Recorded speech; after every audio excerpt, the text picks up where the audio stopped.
வானில் ஓர் அதிசய நிகழ்வு நடக்கப் போகிறது. இந்த ஆண்டின் மிக நீண்ட இரவாக இருக்கப் போகும் அன்று அப்படி என்ன வியப்பு காத்திருக்கிறது பார்க்கலாம்.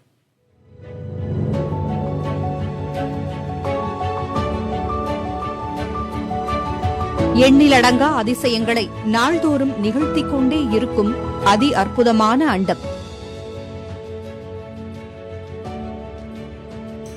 அதில் ஒன்றான 400 ஆண்டுகளுக்கு ஒருமுறை தோன்றும் கிறிஸ்துமஸ் நட்சத்திரம் வரும் டிசம்பர் 21ஆம் தேதி தோன்ற உள்ளது. இயேசு கிறிஸ்து பிறந்தபோது வானில் தோன்றியதாக கூறப்படும் வால் நட்சத்திரத்தைப் போல் இருப்பதால் இந்த நட்சத்திரத்திற்கு கிறிஸ்துமஸ் நட்சத்திரம் என்று அறிவியலாளர்கள் பெயர் வைத்திருக்கிறார்கள். சூரிய குடும்பத்தில் பல மில்லியன் மைல் தொலைவில் உள்ள மிகப்பெரிய கோள்களான வியாழனும் சனியும் அருகருகே வரும்போது தோன்றும் ஒளி இணைப்பே கிறிஸ்துமஸ் நட்சத்திரம் என்று அழைக்கப்படுகிறது. பூமியில் இருந்து பார்க்கும்போது 2 கிரகங்களும் அருகருகே இருப்பது போல் தோன்றினாலும் அவற்றுக்கு இடையிலான தொலைவு மிக அதிகம் என்கிறார் நாசா விஞ்ஞானி.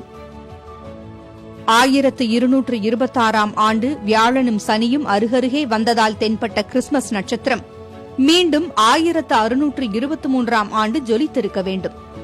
ஆனால் அப்போதைய காலநிலைகளால் கிறிஸ்துமஸ் நட்சத்திரம் தெரியவில்லை.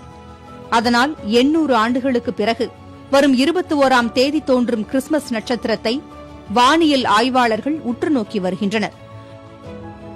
டிசம்பர் 20ஆம் தேதி சூரிய மறைவில் இருந்து 22ஆம் தேதி சூரிய உதயம் வரை இந்த நிகழ்வு நடந்தாலும் 21ஆம் தேதி இரவுதான் தெளிவாக காண முடியும்.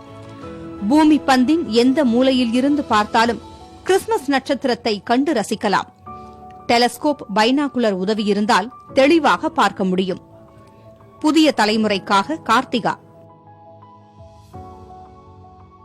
ஸ்ரீ ஸ்டார் கோல்ட் கம்பெனி உங்கள் தங்கத்திற்கு வீட்டு வாசலில் உடனடி பணம். அடகு வைத்துள்ள தங்கத்தை மீட்டு இன்றைய ஆன்லைன் விலையில் விற்க வேண்டுமா?